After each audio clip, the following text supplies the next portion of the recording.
I remember the song just, went through the charts at that time, and I was like, "What even is a chart?" You know? I don't know anything about music. Um, that's why I think it was also so magical because everything was new.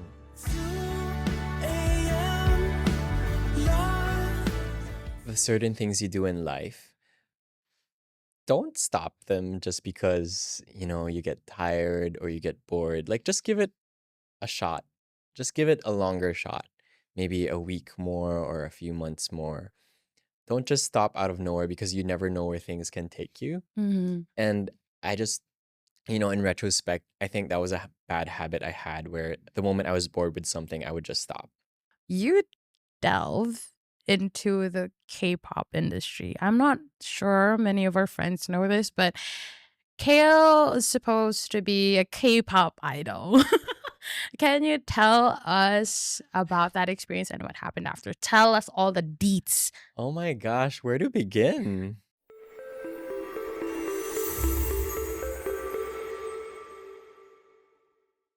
Hello again. Today we're joined by an artist I'm really excited to talk to. Let's welcome Kale. Hello, hello. And what I love about this conversation that we're going to have is we're not just talking about music, we're talking about what happens behind the scenes and behind the release. Hi, Kale. Welcome to Music Stargazer. I'm so excited to be here and so happy for you. Congratulations. Yes, one of my first supporters. Woo! I think the first. Ah, sige. So let's start simple, Kale. How did you start your journey as an artist? Ooh. Um, Honestly, I don't think this is some hero's journey, but I started writing songs when I was 15. I was in high school, and I think at that time, people like me didn't really know how to express emotions in conventional ways. So what I had at that time was music. I don't think I had much friends, so I would spend most of my time writing songs. And at that time, I didn't really have any ambition to be like some star or some musician, but I did know that music was very important to me. And then fast forward to 2018, which is a long way down. I just had this epiphany that I should be releasing this most recent song that I wrote, which was 2 a.m. Love. Oh. And I remember at that time that everything was just so clear. I just had to put this out. It was like, a godsend to me. And after that, everything just started flowing smoothly. Mm. But before that, before Toyam Love, you've been writing songs Yeah, since you were also 15? yeah, I have notebooks and notebooks of songs, but I don't think I've ever like shown the world like that part of me because those were just early songs. But I do have some songs from high school that I did put out, so that's like a little glimpse in to my reality. Like, besides songwriting, you also do like instruments, right? Like you play. Yeah, so I play the guitar, I play a bit of piano, and growing up, I learned how to play the violin, but that's not really a thing I do now. That it's like one of your most viewed videos on YouTube. I So know. let's talk about YouTube. Like Hmm. we've met during our YouTube days. We did. Yeah, we were what did we do? We got It in. was a camp. Oh, it's also a camp. Yeah. Jekka, if you're watching it, we met in a camp as well, in a different camp. It was for Smart, right? Shout out Smart. Hmm. What's up? And we spent like 4 days. Yeah, it was a marvelous long Yeah, camp. it was out of town as well. So, ano, like Antipolo, I think. Hmm. And I actually don't remember how we met, but I just know I saw two different versions of you.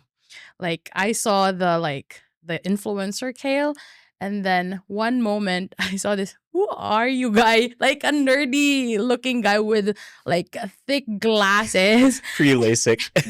that he taught me how to do the subscribe thing. That way you code it, like when you go to the page of the YouTube, you can see the pop-up screen that there's like you can click subscribe. That's one of my early memories of how I met Ken. He was really good and funny influence. No, no, YouTuber back then, very heavily inspired by Western vloggers Mhm. as well. So he was the like a Filipinized version of like the Western vloggers who were famous back then. How did you start actually in your YouTube journey as well? Ooh, that's a very interesting question because I think YouTube just fell into my lap. I had really no idea that I'd be doing YouTube, but I think it just started one day when I I think my parents gave me as a gift for the first time ever my first iPhone. Because all throughout my life I've just been getting hand-me-downs. So my dad would have a phone, it would go to my brother and then me.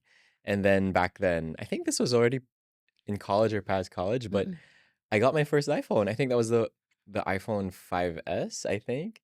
And I was just so happy that I had a brand new phone that I could play with and that the camera wasn't busted. So I used the camera to make a YouTube video. And I remember my first video was pure nonsense. Like it was just like me playing around with the camera, like with random topics, but I really did enjoy it. And at that time, it was just so much fun. mm-hmm, I didn't really care about whether it took off or not, but I just knew at that time that it was something that inspired me mm-mm, as a creative outlet. mm-hmm. And you have YouTube, you have your music career. What made you choose the music industry, that it's something that you'd want to pursue? Well, I think we both did YouTube for quite a while, right? Mhm. Um, I mean, I really have good things to say about YouTube, but I think that sort of path just wasn't for me because I started it through play, and when play started becoming work, that's when it sort of didn't make sense to me anymore because my original goal was play. Mhm. But then somewhere down the line, it started becoming about work, about sponsored posts, and I think I just knew inside me that that wasn't for me in Mhm. that sort of medium. And so, it'll always hold a special place in my heart, making videos and just playing around. But I think it, or we sort of, or sorry, I sort of outgrew that. Mhm. And that's when I transitioned to music, which I Mhm. felt much more at home, no Mhm. matter whether it was play or work. It just did something good for me. And I think that's why I stayed at that time. Take us to your journey in music since you mentioned 2 a.m. Love. How was it? Like, how was the journey up to releasing 2 a.m. Love? And after 2 a.m. Love, you released an album. Can you take us back to that time where you got an epiphany to release 2 a.m. Love, and how was your process? Oh my gosh. So I think 2 a.m. Love was one of the few songs I wrote really fast. Like, I think I came up with it in 20 minutes. And the the funny thing about songwriting is it's never the same. So, for example, 2 a.m. Love, I wrote it from the middle onwards. So I started with, I think, the pre chorus two, not even the chorus. So I didn't even know it was going to be called 2 a.m. Love. But I just knew, like, these set of lines were so close to my heart, and I just built around that. And the moment I finished that song, I was like, I should release this. And I feel like I should release this. And so I did. I I had no music background. I had no connections in music. So I remember having to look around for a studio that can produce my song. Of course, I'd have to save up to have that produced. And it sort of just, fell into place. Like the song just came out and everything was so fast. Like I remember the song just went through the charts at that time, and I was like, "What even is a chart?" You know? I don't know anything about music. Um, that's why I think it was also so magical because everything was new and everything was about music at that time. Like, okay, can you take us like what was the step-by-step process that you did? Like, for example, you had to look for your music studio to produce your music, and then what? Like, how did we move to doing the creative stuff. Oh, so you want like the nitty Yeah. gritty. Yes, of course we do. So first, you find someone to make the song, basically. So that includes arranging the song, producing the song, and then recording it. Luckily, I think in my songwriting style is I already know how the song would more or less be arranged. Mm. I know how it's gonna sound. So I think the arrangement part of the song was very clear to me. Production wise, I didn't know anything about production, but I did know what I wanted. So in the studio, although I didn't know anything about the machinery or the music production, you know, mechanics, I would sit in the studio with the producers and I would be like, I think there should be a back sound or there should be a boom Oh, I sound. remember this. So essentially, I was basically asking them to be my hands in creating the song because I did know what I wanted, but I just didn't know how to have it done. Mm. And the producers of 2 AM Love were so gracious enough to let me do that. And that process was just really fast. And as long as you really do know what you want, I think your song would just come out as you want it. Mm, mm. Were you already thinking about the audience when you made 2 AM Love? Not really. I remember, I think you were in the studio with me when I was like, when this song comes out, I'd be so happy if 100 people listen to this in a month. And it turned out to be 100,000 in a And month. and then it turned out to be 1 million. How was that? How did people discover 2 AM Love? This is such an interesting to talk about because even I don't know what we did. Maybe because we were YouTubers. I think like Kale transitioning from YouTubing, is Yeah. that a proper term, to music kind of brought in those viewers at the same time. The collaborators, the YouTube collaborators we had, they were so shocked at what this is Kale's song. I think that's one of the things. You were also in your peak YouTube career and then transition into music. I think that's one of the things that helped for me. But for you, what were the things you did to get people to notice you? Ooh, I think first, I do agree with you. Like, in a business standpoint, that definitely helped because in an I was in a place where I was very active in YouTube and I brought in that active audience to my music side, which was in Spotify. So I did think that that played a huge role. And in a business standpoint, that was a very good move, I think. Mm-hmm. But on a personal standpoint, I think I was just doing everything I can to put that song out.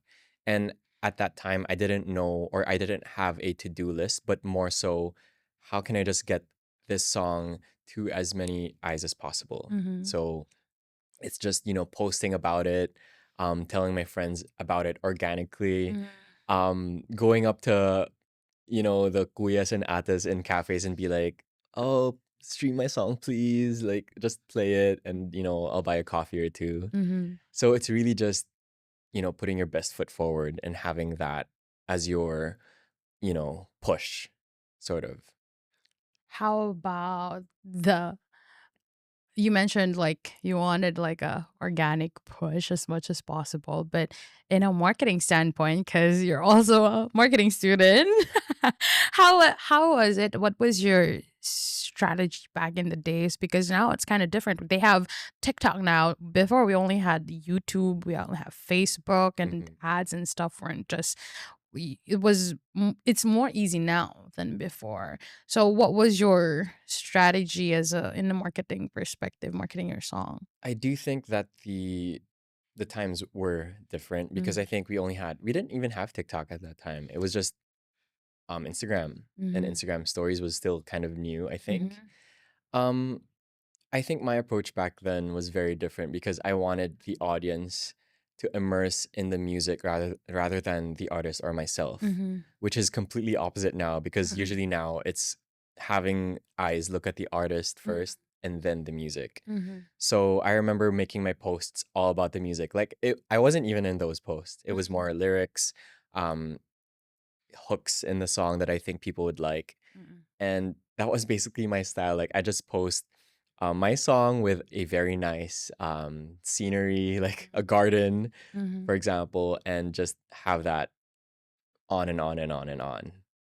Speaking of, like, besides that, what were your content strategies? Because even before, you also had like game in terms of content. Like we had the music video, but that was enough. You also did a lot of also YouTube at the same time in promoting, and it really helped us because we had a background on YouTube, like to maneuver where we wanted 2 a.m. Love to go. And then thankfully, some of our friends also in the YouTube circle were also transitioning to music. You also guested in Paninay's concert. Was Oh do you yeah, remember? Yeah, yeah, that was one of his first stages, I yeah. guess, It up for was. 2 a.m. Love. Uh-huh. How was that? Oh, I'm so thankful for to Benina for that, for Mhm. giving me the chance to do that because I had so much fun doing that. I just had one segment to perform one song, and I felt like I made the most out of it because people did sing along to the chorus at the end of the song. Like, me singing 2 a.m. Love to an audience who didn't know the song. For some reason, they caught on the just even the first line of the chorus. And having them sing that back to me was just so great. And to this day, like I remember everything from that day, Mhm. like it was new. Mhm. Yeah. Oh, I still remember the hand gestures you made. Oh no. It No. was I was like when I think one of the feedbacks were like, "Hail, that's too much movement." Yeah. I had But no stage I experience, know, so but but he looking has a back, I pass. know what you mean. But he has a pass now, and he's more trained now. Speaking of training, though, you delve into the K-pop industry. I'm not sure many of our friends know this, but Kale is supposed to be a K-pop idol. Can you tell us about that experience and what happened after? Tell us all the deets. Oh my gosh, where to begin? Of course, how did they scout you at first, man? Okay, so I do think not many people know this about me, even in my inner circles. Like, I don't really talk about this because I don't know, I just never felt the need to talk about it. And I think most likely my NDAs have expired, so maybe I can talk about it now. Uh-huh. But basically, we did a music video for 2 a.m. Love, right?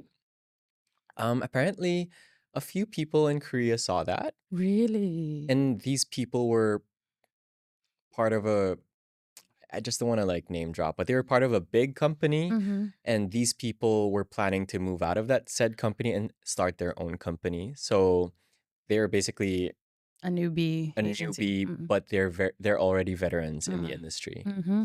So they were looking for new members to create in their group, Mm-hmm. and they wanted one sort of Asian slash international artist because their current group was already filled with local people. Mm-hmm.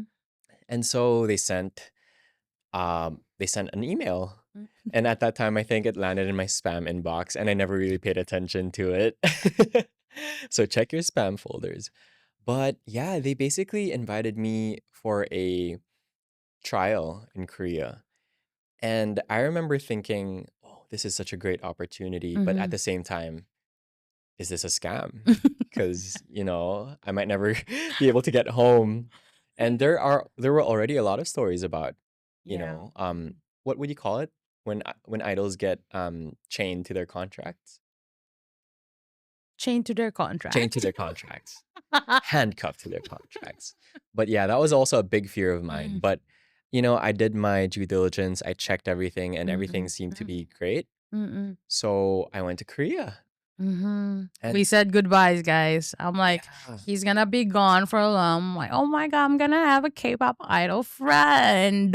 So that was great because I feel like I got a taste of the idol trainee life. What was it? Tell Oh us my gosh. your schedule. The moment I landed in the airport, Mm-hmm. four people picked me up, like with a sign having my name. And then Period. I was like, oh, where's the cab? And they said, come to the van. And half of me was excited, half of me was like, this is it, I'm getting kidnapped.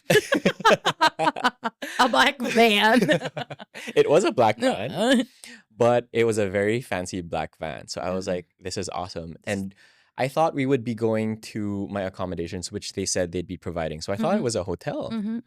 But then they brought us to a K barbecue place. Oh. And outside the K barbecue place, there were like 2 Rolls Royce cars outside. And I was like, wow, is some celebrity like coming here? And it was one of the executives in the company. She came from New York and just recently landed in Korea to meet with the members and me. Wow. So this is like the owner? One of. Ah. And that like set an impression on me. Like, oh, I think they're really legit. And so after that lunch, you know, they brought me to my accommodations, which was this sort of penthouse like apartment. I was living with the current members already. Oh. So it was a huge apartment, you know, like 4 bedrooms. So wait, the group is already formed and It was you were pre-formed gonna already. So And it wasn't like your trainees and like select no. from the trainees. So they're already a group and then you came in. Yeah, because they wanted to rush it. Like only, I think there was only 8 or 9 months of preparation before debut. So they were really rushing things and they were just looking for everything to fit in as much as possible before training. So, you know, that was great. Like I got to bond with them. We had what do they call it? Chimak, like chicken and beer on my first night, and that was so nice. But the training schedule was Yeah, intense. tell us about that. I remember you telling me it was like pretty full. Yeah, so our training schedule was from 9 a.m. to around 10 to 11 p.m. So Whoa. it's like whole I was whole about to day. swear. I held myself back. What? Where do you sleep? What time do you sleep? Because you have to go home. 11 o'clock. Okay, so I remember my days doing that were so fast because we were basically just in a box, you know?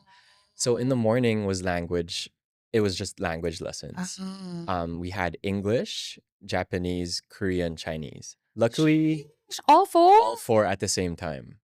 So luckily I was good with English and sort of Chinese, but Korean and Japanese I had zero knowledge of. And that was a big struggle for me. But for the other members, you know, they had to learn English and they had to learn Japanese and Chinese as all well. of it, yeah. Almost all of it. So I feel like they had a harder time. And then we had like 30 minutes of PR training, you know, Okay. how to talk, how to act in front of an interview or in front of a camera. And then we'd have lunch, which were preset meals based on your weight or your diet. Oh my god. So everyone had their own trays. It's controlled. Yeah, but it wasn't bad. It was pretty good actually. It just, there were just smaller portions. And to think this was your first time in Korea too. That's why I don't think, yeah, I don't think I've ever been to Korea yet. But so there was that. And from I think 1 p.m. to 6 p.m. it was all dance. Oh dang. All dance. So, and in between that, so we would have dancing lessons and then we would have self-training sessions. So you get to choose if you want to do your own vocal training or your own dance training, but you still do training or you just study language. You have to do it, but it's free time. And then after was vocal training for like 2 hours. You do individual training and then group vocal training. And then after that, you have dinner. And I remember the strange thing to me was at the end of the day, there was a weigh-in. A weigh-in? Like you have to weigh yourself. You go up on a scale and they take your weight. Times you eat in a day? Twice. Shoot. It wasn't bad, but I think with all the things you've done. Yeah, exactly. You're burning, you know, so many calories and you would want to eat. So you'd end up hungry actually. Yeah. But I remember, so they'd weigh you in and you'd also have a journal session, which I think was great because that's... You already do that, Yeah. basically. But that's also how they take care of your mental health, I think. Because you have to answer a set questions like, what did I do today? What do I think I have to improve on today? What are my goals for tomorrow? You know, it's very reflection type. And then at the end of the journal, you put in your weight. So that's also progress for them, I guess. And then you go... It's like a report written by you. Yeah. And then you go home, sleep, and you do it all again. How many days were you in? I did it super short. I think I just did that for less than 2 weeks. So maybe Oh, I think 11 days, and then you left. and then I left. What So made you decide that? honestly, the contract was fair. Mhm. It was a 10-year contract. And I know it's gonna sound crazy Mhm. to people hearing this, but Mm. it was actually fair because the contract was very tailored to me Mhm. as someone they were bringing in from the outside. Mhm. So Mhm. they were providing an allowance. It's basically like a job. Mhm. They were giving an allowance, accommodations. They had a very nice thing about the whole debt thing that idols go through, Mhm. wherein I just have to stay with the company, try my best for 2 to 3 years. And then if nothing happens after debut, like let's say it flops, It's that okay debt if you gets don't. waived as long as I stay Oh. and try for Wow. 3 years. So I think Oh. that was a great thing to add to the Mhm. contract because most contracts, the Don't do idols have that. to pay it back, Yeah. whether or not they make it. Mhm. So that was very tailored into my favor. And there was also um what do you call this? Like a solo career option as well, Mhm. Yeah. tied to the contract, Yeah. written down. Uh-huh. And I've never seen that. Uh-huh. Uh-uh. Yeah. So that was great. The only caveat was I couldn't go home for 10 years, which I think is fair in a business perspective because they want to protect their investment. They don't Yeah. want them to get crazy ideas, you Yeah. know? Mhm. So I had to weigh that in. So I remember at the end of those 2 weeks, I was like, you know what? I'm going to do this. Mhm. And I literally just had to go home for 2 days, Mhm. pack, say my goodbyes, and come back really Mhm. fast. I Mhm. only had 2 days. Mhm. So I remember getting on the plane from Korea. Mhm. And on the plane, I think I was crying. I was like, I don't know what to do. Like, I'm leaving my life behind for a life I don't know, but I think it sounds great. And I remember my agent friends were Mhm. already like, we're setting up a press release. So when you go back home in those 2 days, we're going to tell everyone that this is happening. We're Mhm. going to build the news out in the Philippines. But Mhm. Mhm. you know what? When I landed, I just sent a message and said, you know what? I don't think I can do this. Like, I need to see my family. I need my friends. And this just wasn't for me. It was great. I said, thank you. This was great, but I don't think this is for me. And Oh, oh, I left. very sad. But you've learned so much during this trip. No, okay. You shared it to me, but kindly share it to them. Like, what were the things you took home from this experience? You know, it's really cutthroat no matter where you are. Mm-hmm. I think wherever you are, if you're in America, if you're in Asia, the styles are different, but the hard work you put in is really intense. Mm-hmm. And in that aspect, I think idols have it tough. Mm. They really go through so much. And, I sort of just touched the surface, Mm-hmm. but I sort of understood why many of these people get mental health issues Mm-hmm. because it's insane. You can't Mm-hmm. even see your friends. You can't really talk to your family. They confiscate your phone, by the way. So, you'd have to like make a call. You have to Mm-hmm. ask them, hey, can I have my phone? Mm-hmm. It's just very intense. Mm-hmm. And I don't think at a young age, I don't think many people realize that that may not be for them. Mm-hmm. I'm glad I was at an older age where I could think that, hey, this isn't for me. Mm-hmm. So that was a great learning to me that I Mm-hmm. could stand on my own 2 feet and decide, hey, this isn't for me and walk Mhm, away. mhm, mhm, and it was different back in the day too. They were really strict. Like nowadays, they go soft. Like they've gotten soft. Like you can come to. I mean, if you have gigs here in the Philippines, you can see your family Mm. and stuff. But like before, I knew it was that strict because I've been a K-pop fan. You know this. Like when we met, I know it's a really strict environment. But besides your personal learnings, what were your what are the things that you brought back from Korea that you've learned that you applied to your career? Ooh, that's a very good question. Mm. So I think nowadays, I mean, this doesn't apply to everyone, but I think it can apply to most. But you got to be as holistic as possible as a musician. And what I mean by that is you can't just water one plant, which is your voice. You gotta take care of your other talents, whether that may be in dancing. Like, I don't dance at all, but I can see where that can apply. Like, Mhm. that can apply in movement and confidence on stage, Mhm. even if I don't dance. Mhm. You can.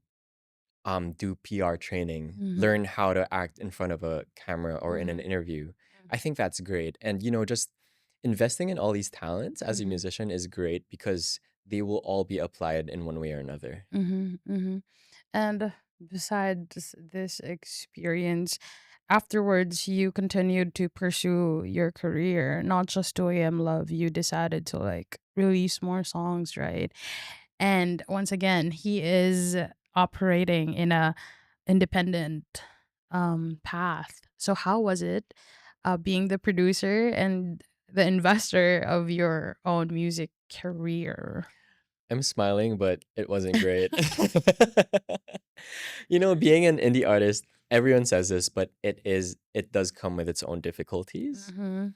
especially nowadays, because back then I think the dream was always, a label will notice me and then pay for everything, and then I'm Mm. good. Yeah. But nowadays, I think labels don't do that. They only want someone who's already successful, and then you're not even sure if they're going to invest in you Mhm. because maybe you have one or two hits, but are you going to have three, four, or five hits? Mhm. We don't know. So the indie life does come with its difficulties because Mhm. I think the number one thing is you need funding, Mhm. and that means getting a day job or getting Mhm. some sort of income stream that can fund the music lifestyle because Mhm. music is expensive. Mhm. Even if, let's say, you produce your own songs, getting on stage, paying for your band members a fair and righteous rate, Mhm. that's expensive. A Mm. music video, at a certain level would take what, like at least 50,000 pesos or maybe Mhm. 100, Mhm. you know? I mean, there are ways to cut those costs down, but industry rates, I Mhm. think, matches those rates now. Mhm. So it does come with its difficulties, but I think as long as you focus on your goal Mhm. and know why you did start in the beginning, I Mhm. think you're gonna get there somehow. Mhm. Were you scared? Like, was it scary for you as a like you're doing this on your own now? You tried being managed, I mean, by the Koreans, and then afterwards you're doing things on your own. Was it I know it was a struggling artist type of path, but how did you get through it and what made you push on up until how many albums did you have already? Like 3? I think two. No, but yeah, 2 full albums, Mm-hmm. but you had singles. Mm-hmm. So, and your latest is Slow Burn. Oh yes. How did you go from 2 a.m. Love to Slow Burn? Because it's a two completely different I types think of they are, yeah. songs. Yeah. Huh. Um, I think this is something you just learn throughout the years, but I started not taking myself too seriously because I think my songwriting style before was very serious, very introspective. Mhm. With Slow Burn, my most recent song, I thought of just playing around Mhm. because I think I stopped having fun writing because every time I turned to write songs, I'd be in a sad or depressed state. And with Slow Burn, I was like, you know what? I'm gonna write a song while I'm happy. And it came out like that. And the tone, like many of my friends also say that it Mm-mm. sounds different from what I do. But Mm-mm. I think it's one of my favorite songs right now because Mhm. it just captures how fun the tricky parts of a relationship is or Mhm. are. Mm. But other than that, I think you only learn these things as you go. Like, hey, I want to change my writing style. No one should care about that as much as you do. Like, Mhm. no one can say don't. Only you can decide that. And I Mhm. think when you're at that phase where you can decide what you want to do, I think that's when things start to become fun. In terms of songwriting, you said you've always written songs that are like sad coded. So in terms of writing, what inspires you to write a song? Like do you feel emotion first or like Jeka, she said she thinks of the melody first. What's your how do you craft your songs? Ooh, it's very different for people, but Mhm. for many people, but I think for me, the number one thing that pops is I always get a lyric in my mind and I write it down and Mm. store it. And then Ah. somewhere down the line, I would think of a melody or think of lyrics to attach to those two. And Mm. then I would come up with a song, So it's like piece by piece piece. by Ah. piece. I think that's where I lean onto the most. But Mhm. other than that, I do get bits where I would come up with a melody first, Mhm. or actually come up with a whole song right away, and it comes out in like, 10 minutes, 15 minutes. But other times I have like a song that, I started years ago, and then I Mm. would piece it together like every year, and then bam, it would come out. I think I have a song like that called Thunder Hearts. Mm. I think I started that one line in that song back in high school. Yeah, Really? and That then through far? the years, I Oh. would slowly piece it together, and then Mm. bam, it would come out. Dang, that's long, huh? Yeah, it Like, when is. did Thunder Hearts come out? Like 3 years, 4 years Maybe ago? 4 years Oh, ago? oh. Dang, that it took long for Thunder It took Hearts. a Pero decade to it's a come out. bop. It's like before Slow Burn, Thunder Hearts was the bop Oh, thank song. I you. like that song. So, like, you told us how you write music. You told us your journey into career. Is there an advice you can give to the creatives and the songwriters listening right now to us? Like, what are some tips that you can share to them? I think my number one tip is never put yourself in a box. And I Mhm. know that can mean many things, but you know, when I was younger, I only had one way of how I would think of things and how I would perceive myself. But as you grow, that changes. Your Mm. perspective opens, your sights widen, Mhm. and you just have to be open to those changes. Mm. So I think one example that I'd like to share is, as an indie artist, I would always think, oh, woe is me. Like, I'm having a hard time. It's like, oh, I'm indie.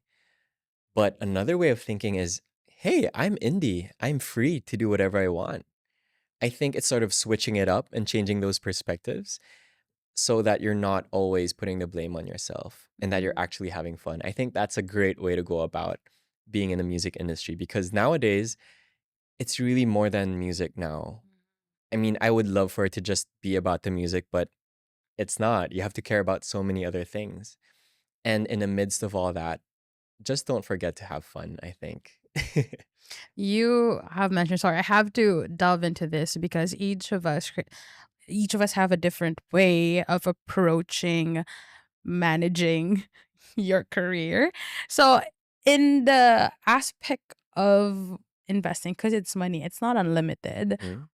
How do you choose what's worth investing in terms of releasing? For example, 2 a.m. Lump, what came after that?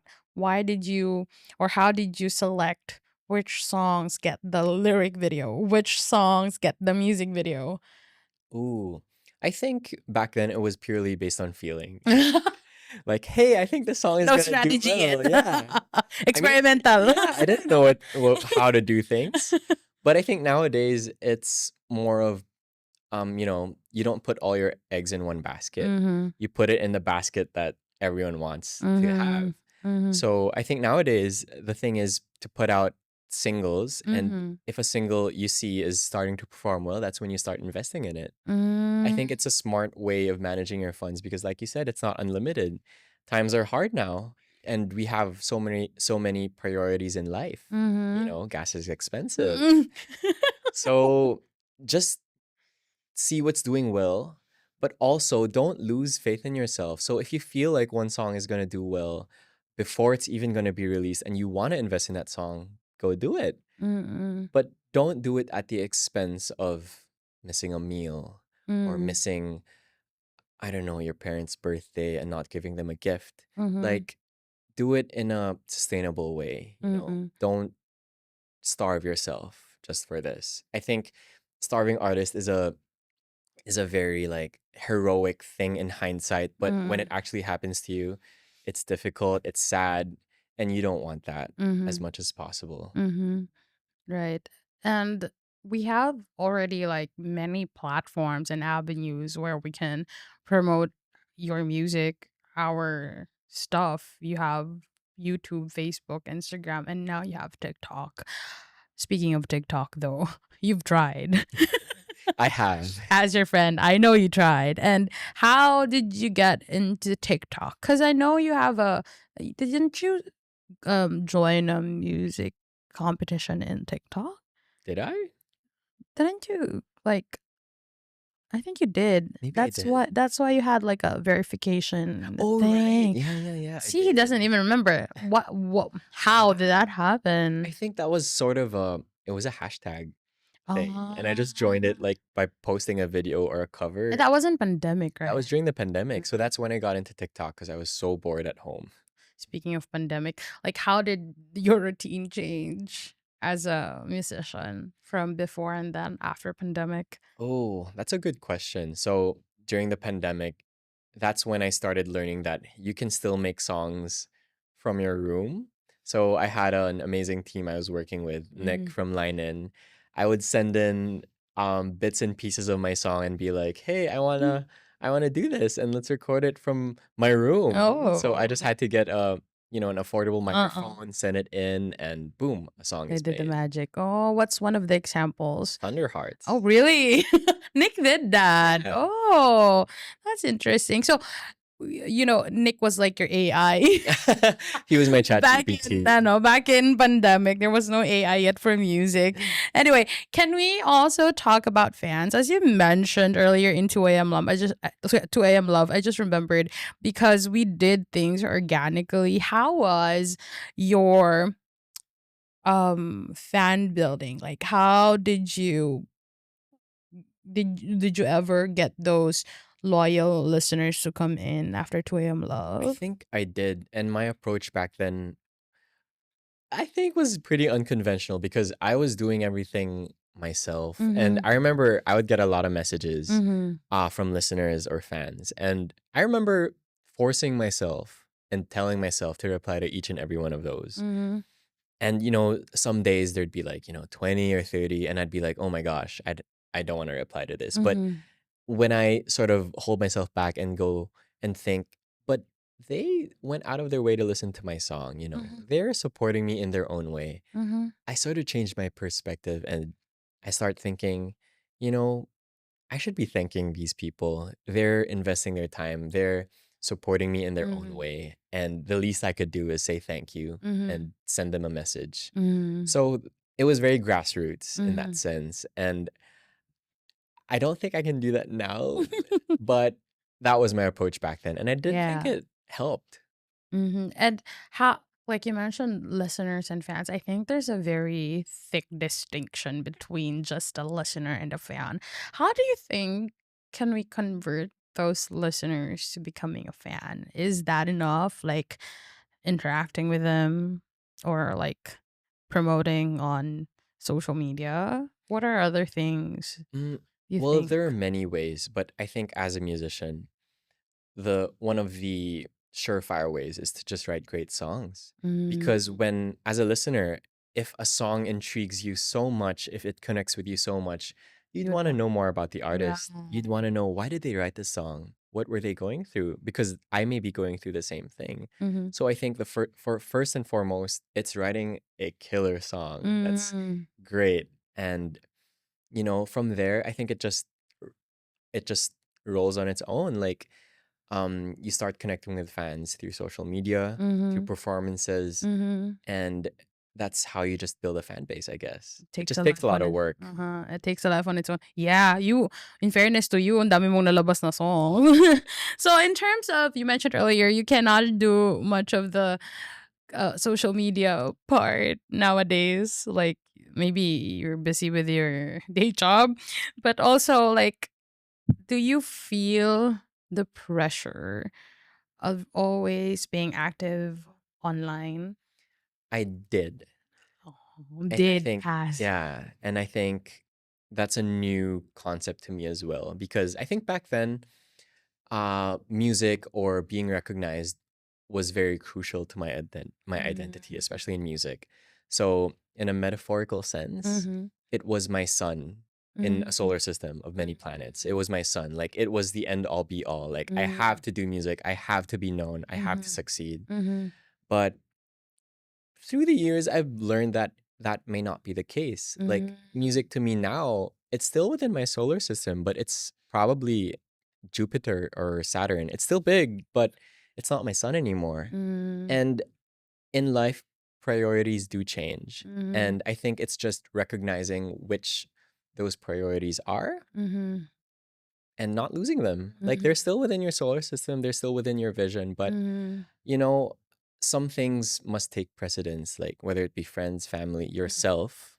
Your self is very important. Yourself should be your sun, like the Mhm. main thing. Mhm. But it's just recognizing that and choosing which ones are most important to you at the moment. Because Mhm. things change, Mhm. life happens, and you Mhm. never know when life happens. Mhm. So it's just being ready for that. And to me, you know, doing everything non music for music was driving me nuts. Like all of this Mhm. work, it was just more than music now at that Mhm. point. Mhm. And that just didn't make sense to me anymore. Mhm. I want to do music for the music because I love it, not because I have to post, I have to do this, which I get is important. Mhm. Okay. That's very crucial. But I just think that to Not me, you. at the moment, Mm. because things change, but Mm. at the moment, it's not me. Mhm. Have you ever considered writing songs for other people? In the past, I would have said no. Like, my Oh. songs are mine. But why not? If there's a chance, I'll give it a shot. And if it's not for me, it's not for me. But if it is, why not? Because you've been writing since you were young, man. Yeah. So those babies, technically, they have a life form. You put your soul into those writings, so they can't stay in your notebooks forever. Yeah. This is a friend, like being. I feel like I'm a stranger now. I feel like I have a new insight of you now that we're having this conversation here in Music Stargazer. It's kind of different perception now because it feels to me like one of your mission here in life is to spread the good news. Priest pala. No, I mean like, to write. Like it entails like maybe writing a poem or a song or a book or music for others, right? It feels like writing is your mission in life. Like for me, there's always been a key factor in each eras of my life that my voice is my main instrument. Like at first I was confused. Is it like singing? Is it like really because mass comm I took mass communications as is it like speaking? Like I have always had a hold in this career that I couldn't nick like it couldn't I don't know where it fits. It a radio caster and then came YouTube, right? That's where we met. And I liked YouTube because again, it was the freedom of self-expression and I discovered more of myself then. And I kind of relate to you in the sun part because now I know like my sun is where my voice is, regardless of what I do with it. Like if I use this instrument, this god-given instrument, I know it's gonna succeed. So my advice to you, let your writing free. Like I know you don't want to do promotions and other things. Like try writing a book.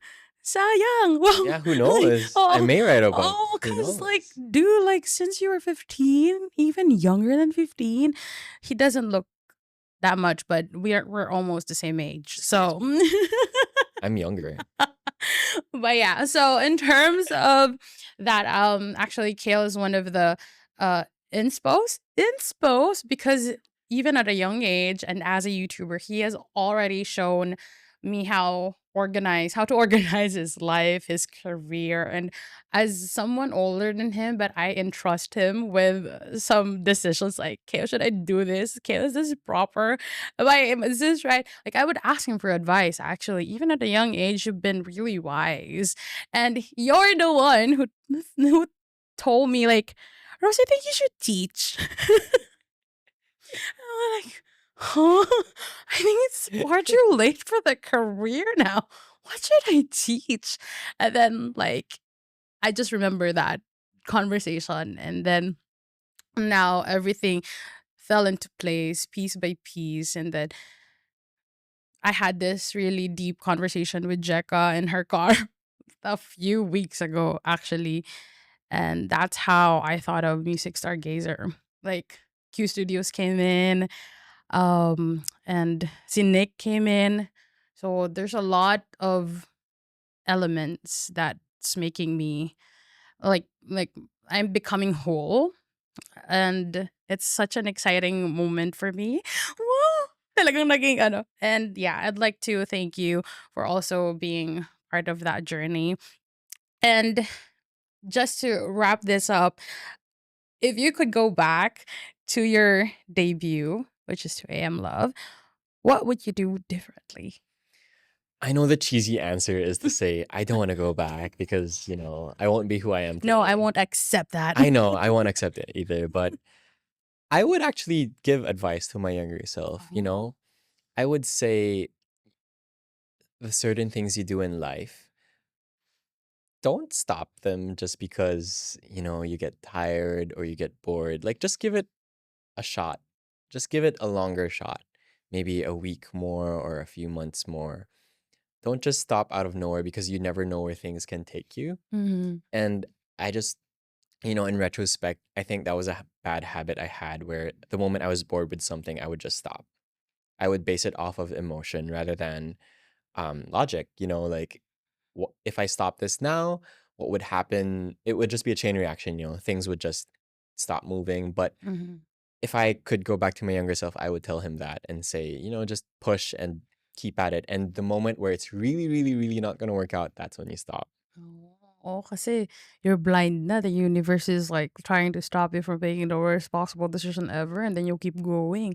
Sadista yorn. Anyways, so yeah, thank you, Kel, for coming in today here at Q Studios. And with that, would you like to promote your socials? I know you don't want to, but come on, man. Sure. So my name is Chael on Spotify, and on Mhm. my socials, it's Chael Anthony. So Mhm. that's Chael Anthony. Chael, Yeah, Chael, guys. basically. Chael. Kale. Not Kale that recently I saw in your story. You're Kill now. That was so It's a funny. Starbucks I thing, know. I think. The spelling was Kill. Kill Anthony. Boom. So anyway, I'd like to thank Doc A's Beauty and Wellness Center for my Pico and CO2 laser, di mo kaya. And also Q Studios, thank you for sharing your home with Thank you so me. much. And also Capital Brew. Sorry, I need more coffee at this point. But thank you for the coffee and snacks. And yeah, follow Kale in his socials and don't forget to subscribe or follow here in Music Stargazer. You can follow us at Music Stargazer. Let me know your thoughts and your suggestions and who do you want to guess next. This is Rose, aka Rapple. Oh my god, I haven't said that in a while. I usually say that in my YouTube. This has been Rose, the Music Stargazer.